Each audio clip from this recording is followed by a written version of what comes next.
All right, so we ran into some technical difficulties, but we are here.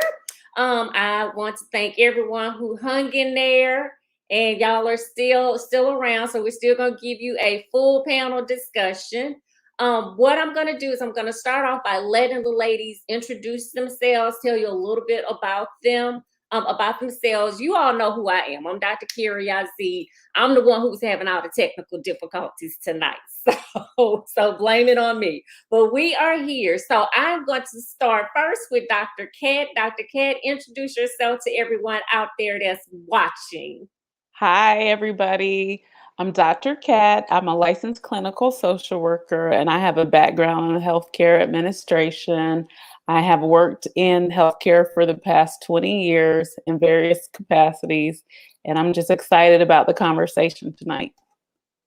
Awesome. We are glad to have you. Next, we have Kim. Kim, introduce yourself. Hello, everyone. First of all, Dr. Carey, thank you for having us on your platform. I'm a registered nurse and I'm also a corporate workplace wellness consultant and working with healthcare facilities and small businesses. Welcome. Next, we have Dr. Gibson. We got to unmute you. Good evening. Good evening. My name is Dr. Shaquita Gibson, and I also have a license. I'm a licensed clinical social worker, and I have a background in mental health. So currently, I'm a behavioral health therapist providing therapy, and I'm also grateful to be here. And I thank you for the opportunity. You are quite welcome. And last but not least, we have Dr. Scott. Hello, everyone. Thank you, Dr. Yazeed, for having me on this great panel. I am Dr. P.L. Scott, and I have a background in mental health. I am a licensed professional counselor, and so I work with families, I work with individuals and couples. All right. So as you can see, we have an interesting lineup tonight. They have some interesting stories to share that I think a lot of people, especially if you're in the healthcare industry or if you are in social services, you can relate to any of these ladies that will be sharing their experiences with us tonight. So thank you, ladies, for doing this, because this takes a lot. It takes a lot. So let's go. So let's go ahead and take a look at question number 1. Our first question for tonight is, considering the cost to employee performance, retention, and morale, why does it appear that even social service and healthcare agencies ignore the bullying of Black women? Who wants to tackle this one first? Because I think we all have something to say.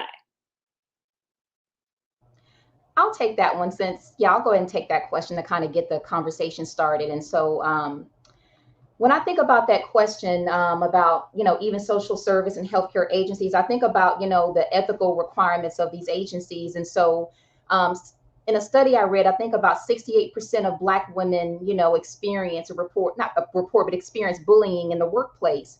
So I was thinking about, the number of Black women that experience bullying as compared to my own experiences with bullying, and the fact that some of the bullying even took place in the presence of coworkers and the presence of leadership that didn't say anything. And so it's very difficult because, one, as a social worker, we all are tasked with the responsibility of, going into our workplaces and fighting oppression. That's all of our responsibility. But yet in the workplace, I find that, certain behaviors, microaggressions, racism, sexism isn't really acknowledged. It's almost ignored. And the individual that tends to be on the receiving end or that's experiencing these, the bullying, the racism, tends to be the person that's looked at. And so it kind of makes me wonder, well, how is it that social service agencies that tend to be tasked with helping people who are impoverished, helping people who are disadvantaged, how is it that within these organizations, they ignore bullying? Good question. Very good question. I had that same question too. Who else would like to comment on this one? Well, you know, Dr. Gibson, we talked earlier, and what we talked about was a little bit, there's no consequence. Like it may hit the agency's pockets, but it doesn't hit the individual's pocket. So until there's some individual consequence for their behavior, like in any other setting, you know, but I agree, when the experiencer is a woman of color, everybody has a blind eye.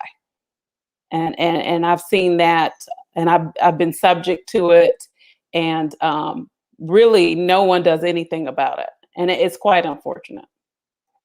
I agree. Dr. Kim. Well, Kim, Well, I thank you. might have made you a doctor. Okay. You're going to be. I was going to say thank you. You're welcome. Go right ahead. I got all these doctors on here tonight. So. I received that. Thank you. No, but I think it comes down to having to acknowledge a problem, right? Because once you know there is a problem in your institution, you have to do something about it. So it's easier to turn a blind eye and ignore it. I don't know about social workers, but facilities treat nurses like a dime a dozen. If you don't like it, you can leave and work at another hospital or do travel nursing. And so organizations have to be held accountable for accusations, for HR claims, in order for them to start reacting to our concerns. So until organizations are held accountable, unfortunately, I'm afraid we won't see change. I agree. Dr. Pia. I agree with all of the ladies on the panel. And I also think that it would require work. It would require that people actually look into what is taking place. It require people to acknowledge the fact that these things are happening. So to even acknowledge that, some people have a hard time acknowledging the fact that people are treated differently in the workplace. And so that would then require, okay, well, now you have to figure out how to problem solve. And if you deny that there's a problem, then there's no need to solve the problem. So it's just really bad on a large scale that some people just, it takes time to work and people don't want to acknowledge. We'd rather deny it so that we don't have to look into it. And I think it was Cheryl, and she was one of our panelists on the first night, and she said that 68% of Black women are bullied in the workplace, like they're bullied on their job. So you know that's closer to 100%. So that means that I know for me, I felt alone when I was going through it because no one was having panel discussions like this so that I could feel that, okay, it's not just me. And so that I also could recognize like, this is bullying. Like I am being bullied by my colleagues. And I've shared it before. Those colleagues were social workers. This wasn't like other professionals. They were social workers. So, Dr. Gibson, it goes back to what you said about these ethics that nurses have, social workers have, doctors have, that we are supposed to make sure that our clients are okay. But when do those ethics apply to us in the workplace? And that's that great divide. And I think it goes back to like what Kim and Dr. Pia was saying, and even Dr. Kat, that who's being held accountable? And it sounds like no one is being held accountable. Like people are just, it's taking place, people see it, and then it's just like, okay, and what's for lunch? Like it's just supposed to be a normal occurrence of what happens to us in the workplace. And let's see, you got a lot of comments tonight, ladies. I'm gonna try and share as many of them as I possibly can. Let's see, we aren't afforded the same mentorship and guidance like our white counterparts. let's see, we have someone, they're validating one individual. She said, my white travel nurse friend was treated very differently to me on the same unit on the same day. I have learned not to go to the travel nurse as a travel nurse in conservative states. Kim, you kind of know about this whole traveling. You were out the country, but you know, can you kind of speak to that as far as like the traveling nurses, especially those that are having to come, which they say conservative states. I like to think of those of us below the Mason-Dixon line down south. Yeah, so that's actually Dr. Razine. I actually know her, by the way. So thank you for tuning in. But what she is referencing is nurses of color, not just Black nurses, but nurses of color are dumped on, right? So when you take a travel assignment, you go to a facility, they give you the worst patients, they give you the most critical patients. It's almost like they're trying to sabotage you because they know that you make more money than they do. Even management is not supportive. They want to set you up to fail when you take these travel assignments. And everyone knows it's a huge issue, but again, there's no accountability. Okay, so we're hearing the common theme I'm hearing tonight is accountability. People, management sees it happening. Your coworkers see it happening. You know it's happening because you're on the receiving end of it, but no one's coming to your rescue. No one's saying, and no one is being, I guess, punished for the actions that they are, displaying on those either social workers or those nurses or other individuals in social service and healthcare. So thank you. Thank you so much, Kim, for also elaborating on that as well. So moving on to our second question for the night. We can be our own worst enemy. Why do Black women hinder or hurt other Black women in the workplace? And someone asked me about this on yesterday. Do we discuss, Black on Black aggression in the workplace? Particularly Black women against other Black women in the workplace. So when we talk about toxic work environments, we're not just talking about, our counterparts of different races. Sometimes it happens with our own. So who would like to kind of spread some wisdom on this one? Because this is a hot topic. Ooh, can I go first? Yes, go right ahead. All right, I'm not an expert on this, but this is just my theory. We know it as the crab in the barrel syndrome, right? And part of me feels like it actually goes back to slavery. We were taught that we couldn't let each other escape, right? We had to stay on the plantation. We couldn't escape. And if you know of a slave that's trying to escape, then you have to tell the master. And I think that's been embedded in our DNA, and we've passed it generation to generation. And now it trickles into the workplace. So if we have a Black female coworker that might be close to, let's say, a Caucasian boss, they're going to go back and tell them everything that we're doing. And so I think we need to work on our mindsets and overcome what's been embedded into us centuries ago. I definitely agree. And I really agree with you when you say that it goes back to slavery, and it's this survival technique that we developed back then, but that's been passed on from one generation to the next. I also think it's all of these traumas that we have gone through that, Black people just started going to therapy, honestly, last year. Therapy became the hot topic.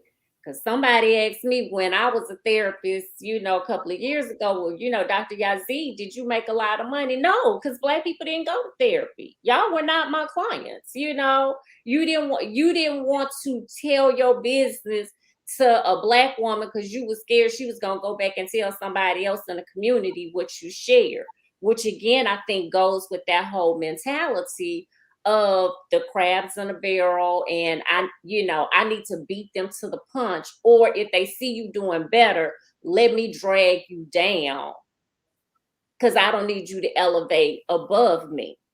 Who else would like to comment on this? Because it happens. And we don't, and this is one thing we don't talk about, I think, and we don't talk about it out of shame.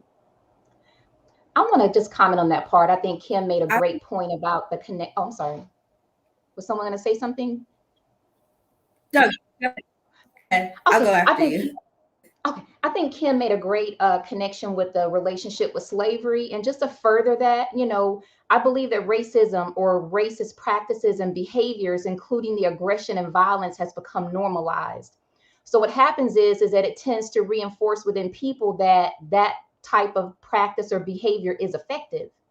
So what tends to happen is that unfortunately Black women, or like I think I saw some comments other people made about it, happens in a lot of different places, people will tend to, take on behaviors of the oppressor because it's been shown to be effective and it works.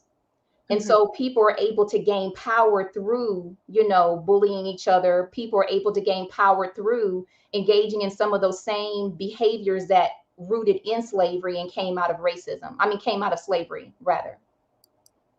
And I want to address this real quick too. Penny said, I disagree. It's not all Black women, some, not all. And I don't want anyone to walk away tonight thinking that we're saying it's all Black women, or that we're saying it's all white people that, contribute to these toxic workspaces that we have. But there are some Black women who give other Black women in the workplace hell. I've worked with them. I have been on that receiving end. And unfortunately, I have had it where it has been the number of Black women who try to tear you down has been greater than the number of Black women who are trying to help you succeed. And someone said it happens in church, it happens all over. And I agree. I've seen it happen as an entrepreneur. I've seen it happen as a professor in higher education. I've seen it happen as a social worker, where, again, they'll see the abuse taking place. They won't speak up for you, but they will be the ones, they're the timekeepers. They're the ones that are keeping notes on you. And they will have those personal, private conversations with you. And then you wonder, how did the boss find out X, Y, and Z? And it's because they befriended you. So let's not pretend that it doesn't happen. Some Black women are a part of the problem in the workplace. And that's why we're here. It's not just white women. It's just not white men. It's not just Asian. It's a little bit of everybody, and Blacks are in that mix as well. Dr. Cat, I think you were about to say something. I have experienced that, unfortunately, and I agree. It's not everybody. And the individual, she participated in just what you described. She basically sold me out for a little bit of an increase in her pay. But, that's the beauty of whatever you believe in, whether it's karma, whether it's the Lord. It came back full circle where this individual needed me. And I prayed about it. And I really thought hard. I didn't give her a bad recommendation. But what she was asking me to do was to hire her out of a situation. And I just decided, if you did it to me once, you'll do it to me again. And as much as I want to be supportive, regardless of color, is if you try or participate in that behavior, then I don't, just because we're two Black females, I don't necessarily have to always be the one making concessions, especially when clearly that's what you did. And I think we have to work with each other, and we have to not participate in being tokens or allowing the system to use us in those roles against each other. And so I'm personally committed to not engaging in that type of behavior in my leadership role, and I don't tolerate it. We also have to have a different conversation with each other. So I allow each of us to communicate freely and be our authentic self, and I think that's very important. I know we have to pull it in sometimes, but some things are just culture. It's not necessarily, an ism, but when we communicate with each other, it's different, and that's not bad. And we don't always have to conform. And so I think when I call it being on stage, I think when we're on stage a lot, we feel like we have to act like the dominant culture. But sometimes it's just culture. And so I had one staff say, "I'm gonna tell you one Black woman to another," and I said, "I'm gonna tell you back one Black woman to another." And everybody's like, "Oh my, hey!" But we got each other, and then we walked away. Was like, "Okay, girl, let's go get something to drink." So it's just culture. Right. It's just culture sometimes. And I do agree that, we have to, our mindsets have to change, and we have to learn that it's our, in our last discussion, someone says, whose responsibility is it to protect Black women in these workspaces? And I think first and foremost, if you see your sister getting abused and bullied and she crying and can't eat and not functioning, it becomes your responsibility to put all the titles to the side and say, let me go see what's wrong with her. Let me make sure she's okay. Like, and you're not doing it for any type of gain. It's just, let me just be there for her, because one Black woman to another, Dr. Cat, we done all been there. You know what she going through. If she's sitting at that desk crying, and it ain't about no man, it's about their job.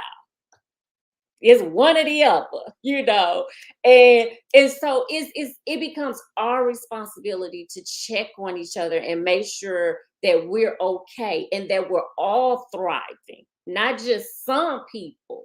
But we got to get rid of that crabs in the barrel mentality, and we've got to leave slavery in the past. Like we've got to, at some point we have to move on, and we have to deal with our trauma. And dealing with our traumas allows us the space to be there and to help each other out the way that we really should be. Let's see, y'all still got a whole lot of comments. Y'all read the comments. They got a whole discussion going on over here. And a lot of women are really saying it's more so with Kim. They're saying it's the medical profession that they're really seeing it a lot of the stuff that we're talking about, and I think we have a lot of medical professionals on here. And I'm going to talk to my two social workers for a second. Why do you think social workers are not commenting in the chat? We got a lot of nurses over here in this chat that's saying these are things that go on. And I know it's some social workers in this chat. I know it's some social workers over there on YouTube, and I know it's some social workers on Twitter, and they are as quiet as a church mouse. Can we have a conversation about that real quick? I think it's fear. I mean, the reality is that most social workers are white. And so when you're in environments, when you think about social work leadership, and I can't speak everywhere, I can only speak for the environment where I currently work, most upper management tends to be white males. And of course, because there's more white females, there, upper management tends to be white males or white females. And so I think that, Pete, there's fear. There's fear in speaking out and in saying, hey, this happened to me. And I think also there's a stigma as well about having these type of experiences. I think, Dr. Kat and I talked about that before the live about, the stigma of, being bullied and having people look at you and kind of question, well, what's going on with you that you can't get along with these people? Or what's going on with you that you have all these different people targeting you? Because I've been in that space where I've had, and these are professional people with licenses that were targeting me, and it made it very difficult for me to speak up, because then, well, what are you doing? So I think that's a big factor, is fear. And there's not a space where I feel Black women in social work practice can share how they feel. And that's what needs to be created, is a space to be able for Black women to come and say, hey, this is what I'm experiencing, you know, how can I get support, or how can I be supported in this experience? And so I think that's one factor. Dr. K, you in counseling, but you're in counseling, right? I'm a clinical social worker, but now I'm in management. Go ahead, Yeah. social work gone. Yeah. Yeah. So Ahead. I mean, I definitely can relate to when I was in direct practice and now managing all different types of people from all different backgrounds, and really being able to lead whoever and being extremely flexible. But more to your question is that it goes back to what we've been saying, that we have to get comfortable with each other. And there's a fear sometimes of being seen and being seen together and being seen aligned with each other. And I do work side by side with nurses and nursing, and some of my best friends are nurses and they're on the line, and some of my family members. And in healthcare, you'll see that a lot in terms of just how nurses are treated. I mean, we hadn't even really talked about COVID and who was in the room treating the COVID patients, okay? Who was getting exposed. We had the data, and we know why it was so prevalent amongst people of color. It's because we were given those assignments. We weren't allowed to work from home, and we were there face to face. Maybe we had the right PPE, maybe we didn't. And I know that's a little bit off, but you know, it's just kind of the space that we're in. You're kind of trained, and from a thought process that it's not enough room for everybody. And so, yeah. Yes. Dr. Scott, you done came back on in the room, but you're a counselor. So what we were discussing was actually, you know, why we didn't see, now we get some people speaking up, but at first we weren't having any counselors or social workers talking about like the bullying. It was a lot of nurses that were really agreeing with Kim and people in the health industry. And so we were discussing, why do we think counselors and social workers are not as vocal, especially in this whole chat? And we done lost Dr. Scott again. Yeah, I'm telling y'all, this has been the most technical, difficult live I have ever done.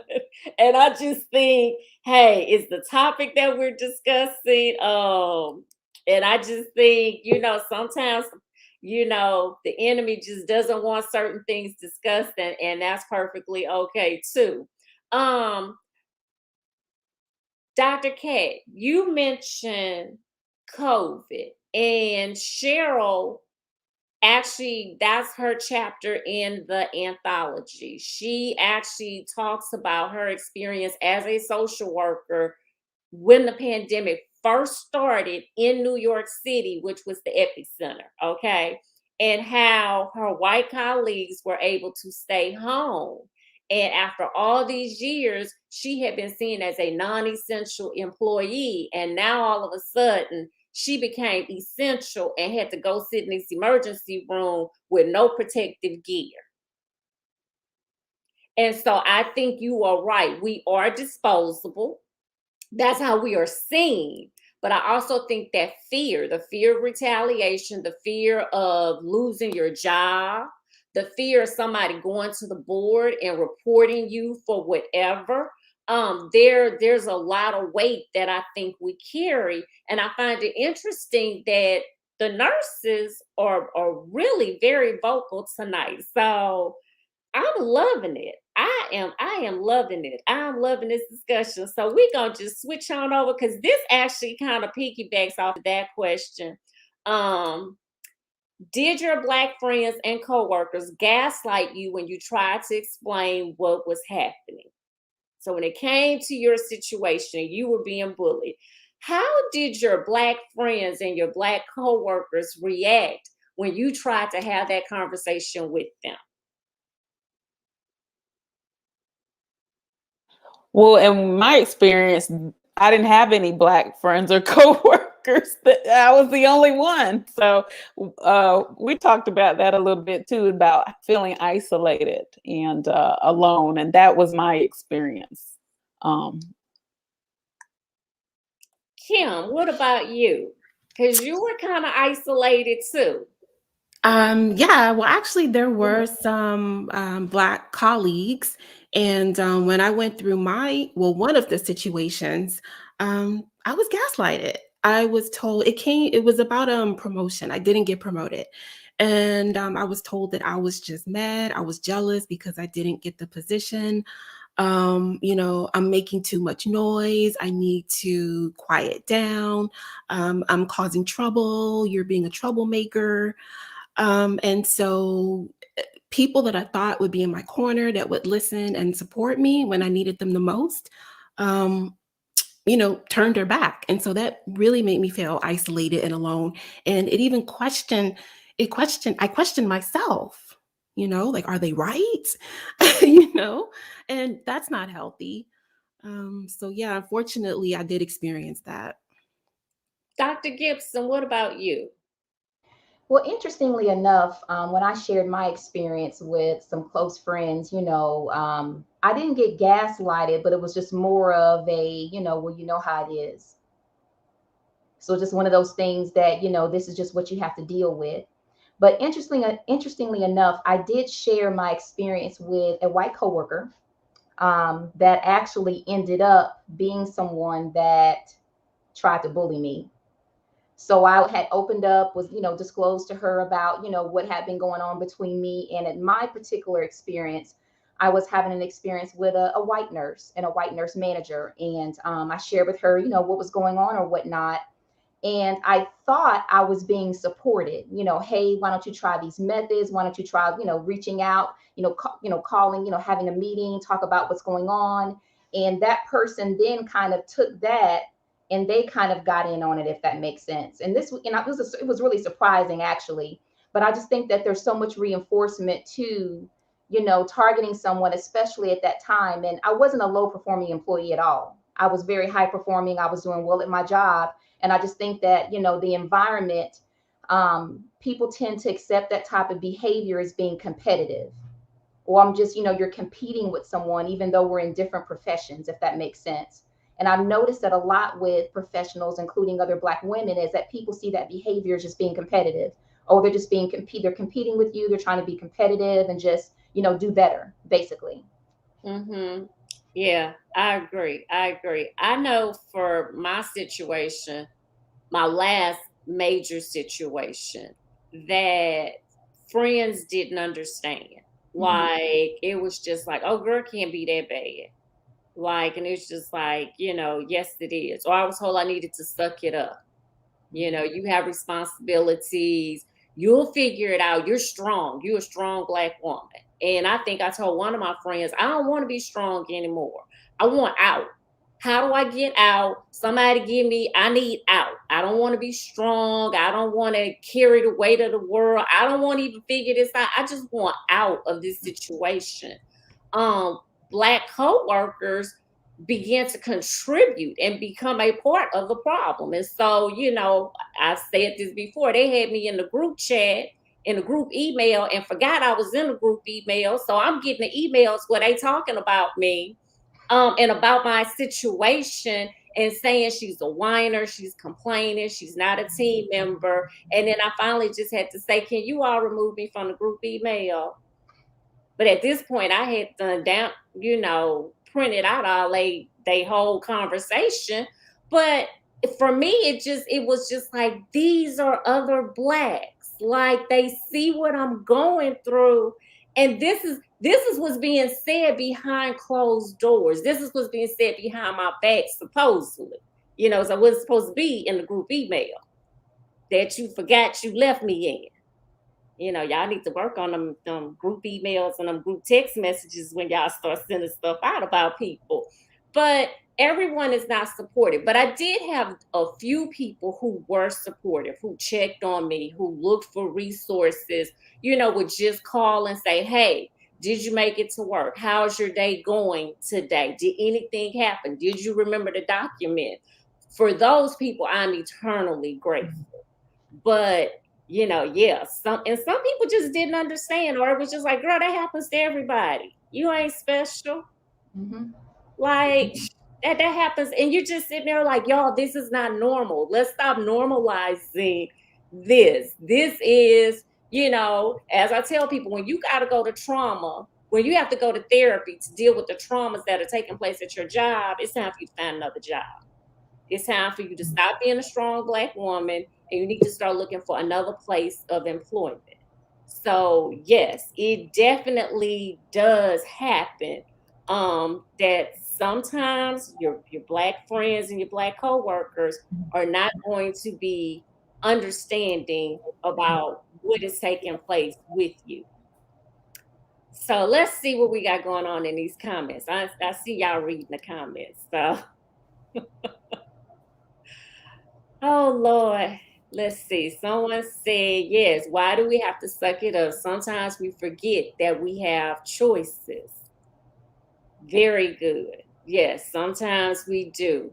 Someone said, I can connect with being told that you're a strong Black woman or resilient. Yes, that's the other overused word that they like to use a whole lot with us.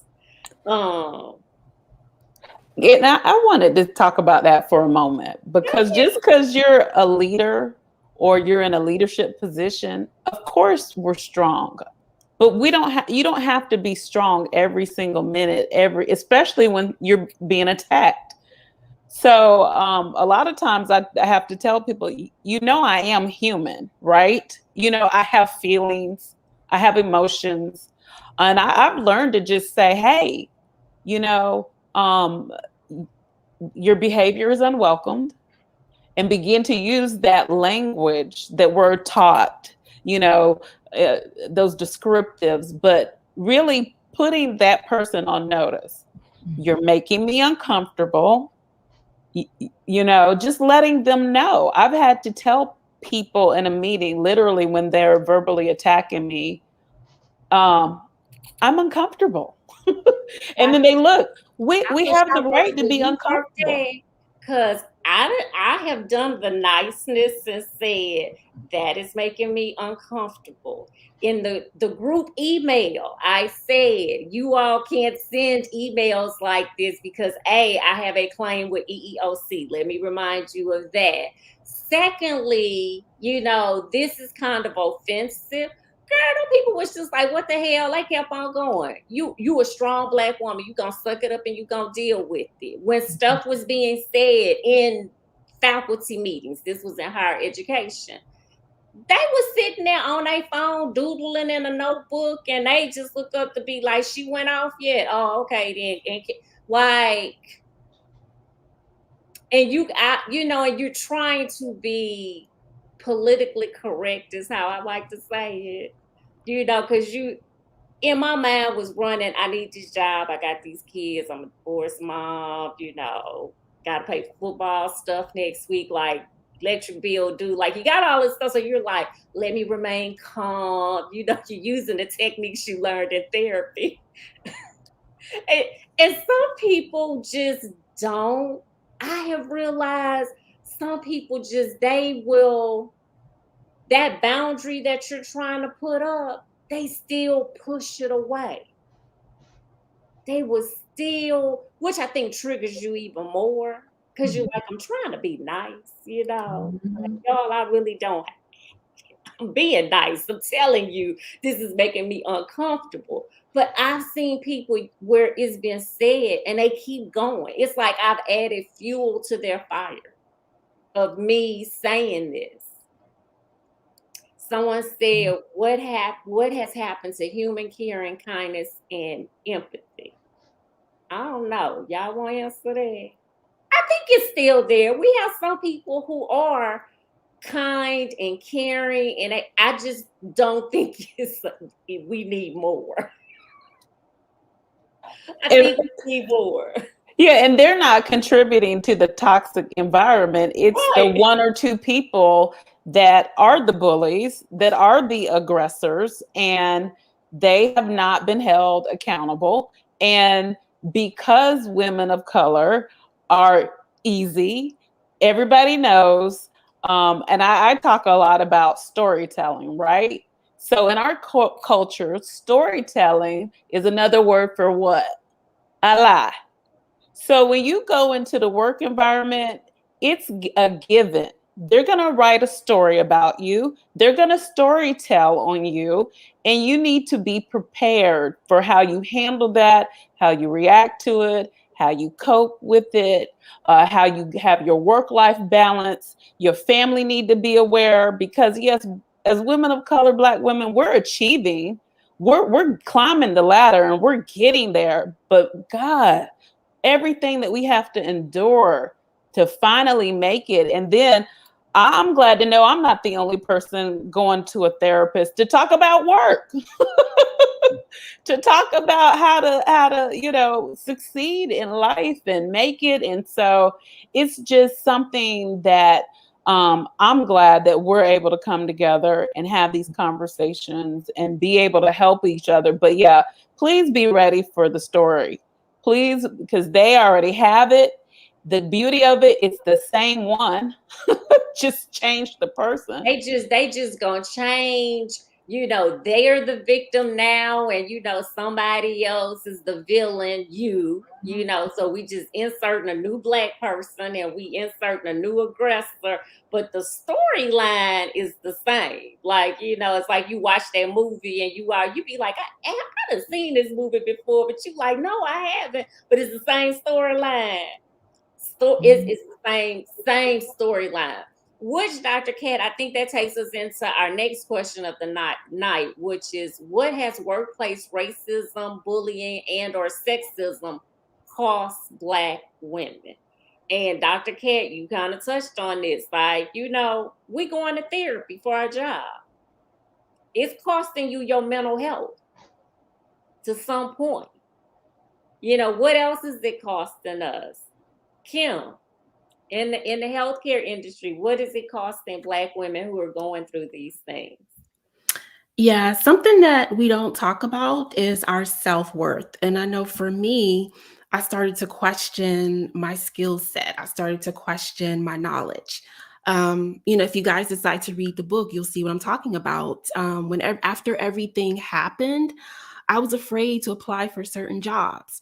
I didn't want something that was challenging, right? Because if I'm challenging, then people might really see my skill set and see what I can do. And then the same thing will happen again. You know, I'll end up losing my job. I became paranoid. I developed trust issues. I I got a job. It's hard to talk about it without telling about the book, but I got a job afterwards. And if my boss sent me an email, I would get anxiety because I thought I was in trouble. Or if people were in the corner at the office talking, I thought they were talking about me. And so people don't realize how damaging and how traumatic systemic racism is. And, you know, when we were backstage, we were talking about the financial implications. When you have people who come to work who are anxious, depressed, paranoid, it affects their performance. They can't do their jobs. Versus coming to work in a mentally, physically, emotionally healthy state. So there's a lot at stake when we talk about this. Yes. And someone said in the comments, y'all, these just tickled me. They said for some, it's their health, their relationships, marriages, and their edges. Yes. Yes to the edges. Cause I'm not gonna lie, beautician was just like, girl, why your hair keep falling out around the hairline? And I didn't wear wigs, I didn't wear protective styles. We could not figure out why I was starting to shed hair and lose hair. So we say it jokingly, but when you're in those type of environments, it can show up in different ways, including hair loss and your hair and your edges coming out. And if you wearing a protective style, you might be thinking it's the protective style or the wig or the weave, And it might be your coworker that has just worked on your last nerve, and now it's starting to show up on you physically. And marriages, we talked about marriages last week. Tammy mentioned that her and her husband are getting a divorce because he doesn't understand what she's going through. So, Dr. Gibson, what are your thoughts? When I think about what racism and just what racism has cost me, as a Black woman, I know I work hard, and just the thought of going into my work, or not going into, just working each day and knowing that Black women are paid 63 cents on the dollar for every dollar that white men earn, as compared to 78 cents on the dollar for what white women earn. And so knowing that you're devalued as a professional, so it tends to set a tone about your value as a person. And so when I think about that, it costs me wealth, it costs me opportunities. There are certain opportunities and spaces that I know that I just won't be able to transition to, because I don't necessarily look like my peers. And so what I find is that sometimes people, and I know this is a part of human behavior, but people tend to provide opportunities for people that look like them. And so I think I saw a comment about someone that made about mentorship in the workplace. And so as compared to Black women, white women tend to have more opportunities for mentorship and leadership in the workplace than do Black women. So when I think about what racism costs, I mean, that's important. And it's a lot when you think about the extent of someone's career, knowing that this is just how far you'll be able to get because of the color of your skin. I have got to agree with you on that one, Dr. Gibson. As a former social worker who put in 23 years in the field, and it wasn't until I got out, and and I'm doing stuff like this, right? And I'm reflecting back on my career, and I said, I really didn't start getting into leadership until I got out of the profession. I would apply for leadership positions and I would never get a call for an interview. And then when I would look at the person who they hired, it'd be a white female or a white male, usually a white female down south. She had less experience than me. She had graduated from her MSW program way after I had finished. So I had years in the game. And she would somehow become my supervisor or my boss. And I think, because you're functioning and you're going through the motions of trying to provide, you don't sit down and think about, like you said, what have I lost? What has racism cost me? And I applaud social workers now because they are taking a stand, especially Black social workers. And I see them making way more than I ever made. But I said that, Dr. Gibson, I said, I can only go so far. I will never be a supervisor. I will never be an executive director. I will never be in a management position. I am good for trench work. And I used to say that in these staff meetings that we would have. And I would be the one who had to go to the homes that Becky was scared to go into. I'm sitting down there talking to the people. They watching soap operas. I done got everything done that needed to be done. Got her kids registered in school. And it was a culture thing. But because I was so good at that, I wasn't allowed to train other people. You just keep going out there, and we're going to put Becky in a leadership position where she gets to stay in the office. But you good for going out in the field and going to the drug-infested homes. And so it costs us financially. Because when I never moved up, that meant my salary didn't move up. That I kept having those lower level, worker salaries. And I don't think we stop and think about that until we have conversations like this. Like, it's not just the physical, but it costs us financially. you sitting there with all those student loans from that MSW program that you can't pay, and Sally Mae done sold to somebody else again. I don't know. I done got an email today talking about somebody else. And I was just like, y'all could keep taking over them student loans because I'm probably going to die owing y'all, okay? But, we can't get through the loan forgiveness. I've heard horror stories about that. It's just like one thing after another. But for me, it always goes back to finances. I can get a wig to cover up the edges. But when y'all messing with Black women money, and we got kids and families, and like I said, Sally Mae acting like she the mafia, then what? These are things that we don't talk about. Now, Dr. K, you got us on this rampage talking about this. So you bring this one home. You know what? There's the financial price, and then there's the personal price, the emotional price that there's no number on it. I know when I started out in my career, I was just going to be a social worker and help people. And I started out helping kids, underserved kids. And then I went into healthcare for it was a great opportunity, great money. And I just wasn't prepared for all the isms that I had, because I didn't grow up like that. I grew up very diverse, everybody, and it's people my age because they benefit from it. So there's no price on the emotional toll. There's no amount of money that will ever make it right or better. You can't, when you've been traumatized and then you're reliving trauma. And we have so many layers of collective trauma that we're going through, just from living. So for me, there's not a number. There's not a price. But what choice do we have? Because like you said, we got kids, we got families, we got to live, we got to eat, we got to pay the bills.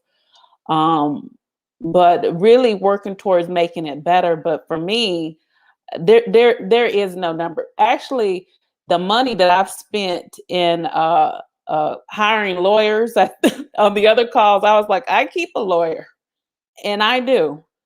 And that's a cost, because you can anticipate more likely you're going to have some level of litigation that you're going to have to go through just to keep your name straight. And in social work, like you talked about the boards, and then let's talk about the process, how to be licensed, right? You got to go through somebody. Why do we have to go through somebody to sign off on our hours to say we're in the profession? Well, Dr. Kat, I'm gonna put this out there, because the board in Louisiana, the young white ladies that run the board, none of them have a social work background, which I found out when I had to deal with them. And I'm sitting there citing and quoting laws and policies, and they clueless. And I'm just like, wait, who implementing all of this stuff? Because there's the people who run it day to day. And then you have the people who get together quarterly to discuss all the issues that are placed in front of them. Yes, they're social workers, but what they don't want us to talk about, Dr. Kat, is that the reason we got to have somebody sign off, and the reason we got to get a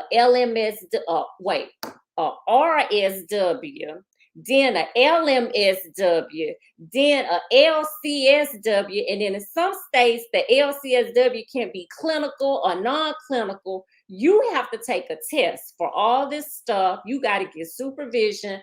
All of this stuff costs money. Licensing boards are put in place to make money. They make money.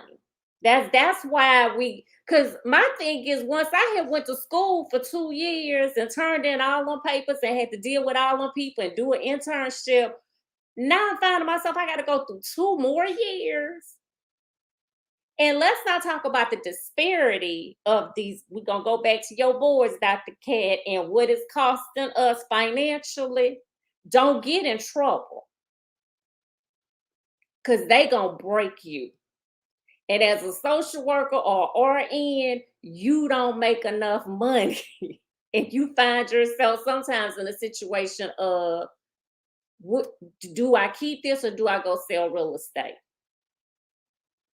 Like and I found, I'm gonna put it out there, that in certain states, there are more disciplinary actions brought up against Black social workers than there are against any other social workers.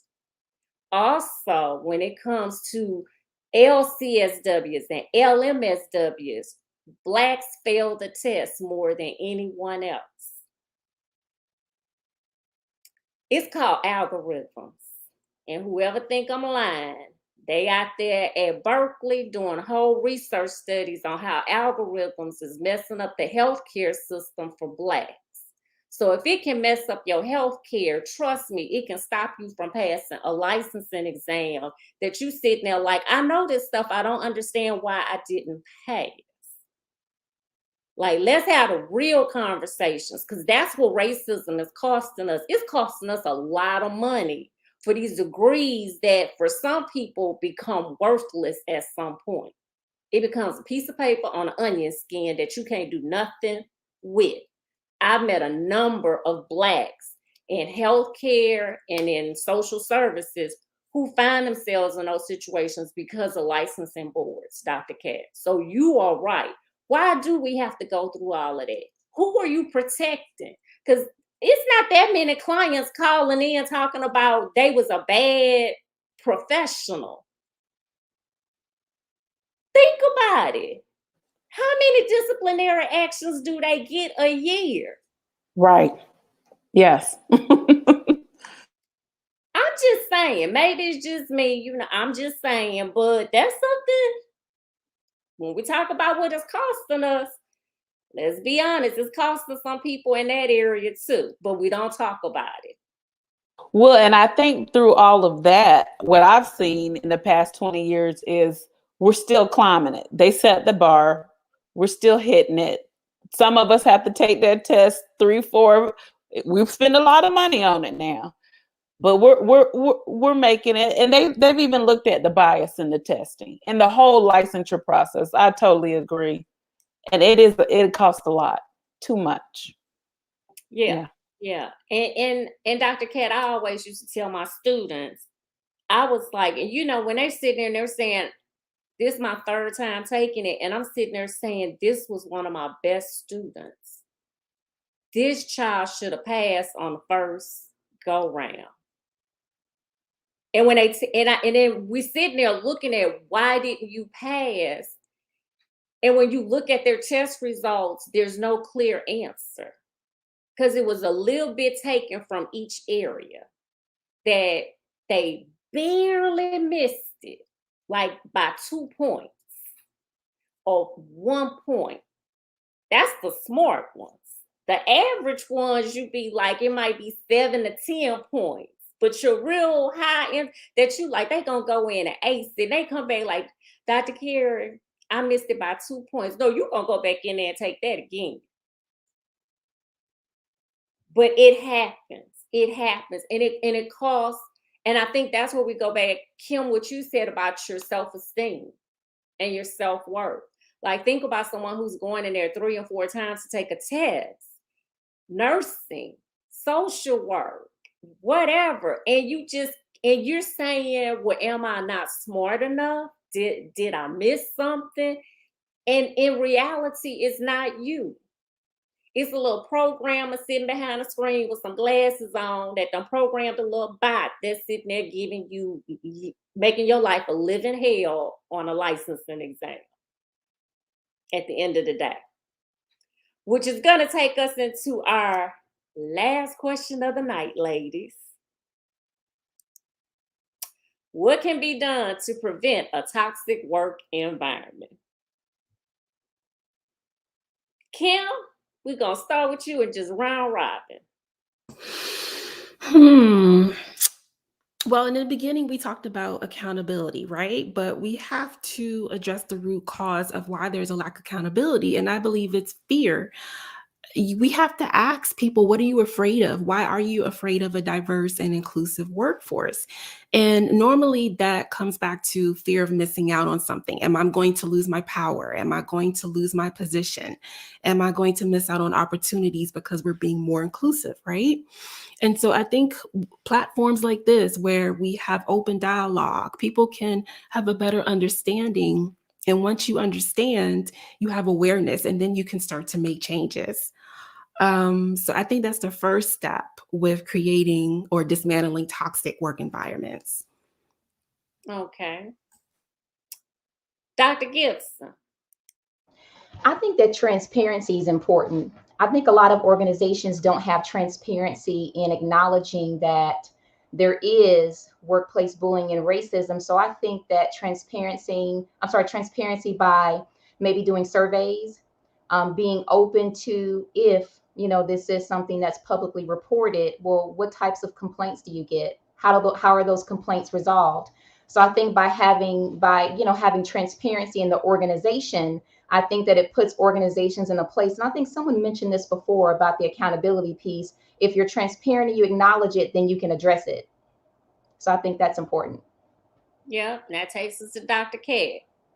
Yeah, I totally agree. Accountability, being transparent, and also being actionable, so that when things occur, that you address them, that you set the expectation that it won't be tolerated, regardless of who's experiencing it, and then you stop the cycle, and also not engaging in the behavior too. And being sucked up into it, but really looking at what you're doing uh, every time in the broader picture, whether you're just a bystander, ally, you're just sitting there looking around. What are you doing to stop the cycle, especially when it comes to Black women and women of color? I agree. Or are you coming to her rescue? Or are you being an ally for her in the midst of it taking place? Are you redirecting the aggressor or the person who's doing the bullying? Like, it's simple things like that, where maybe you see she about to go off, and I need a Dr. Cat to say, well, this looks like it's making her feel very uncomfortable. Maybe we need to go to a different subject, or I'm noticing your tone is a little aggressive today, or did you not have your coffee today? Like, maybe we need a Dr. Cat to come in, because Dr. Carey, I'm only gonna be calm for so long and do this nice singing voice, and then it's just gonna be like, look, I got my purse in the crook of my arm, and I got my white box, so I'm going to pack up my whole desk. Like, it's only so much I'm going to take. And so, I think speaking up for that coworker that like they reached their wits end, and I think being transparent. I think all of these are, and I think also policies, doing surveys, finding out, because some people are not going to say anything, but if you do an anonymous survey, they might let you know what they're seeing behind closed doors and how it's making them feel. I will say this as we close out, that companies that are more diverse tend to have workers who are more engaging, workers who are more innovative, and those companies make more money because everybody is in a good space. Everybody respects each other's whatever, their culture, their diversity, their differences, what makes them similar. Those companies tend to thrive.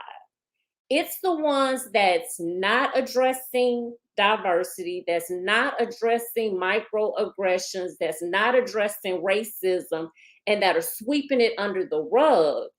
Not only do they have to deal with those issues, but their bottom line is now looking the way it should be looking as well, because they're good Black workers. When the next thing smoking comes along, they the first one out. So those are things that leaders need to keep in mind too, as we have these conversations, is that it affects your bottom line at the end of the day. You know, I don't know if accounting has had that conversation with people about, you keep treating these people this way, we gonna be out of business. Because that's usually how it starts to work in the end.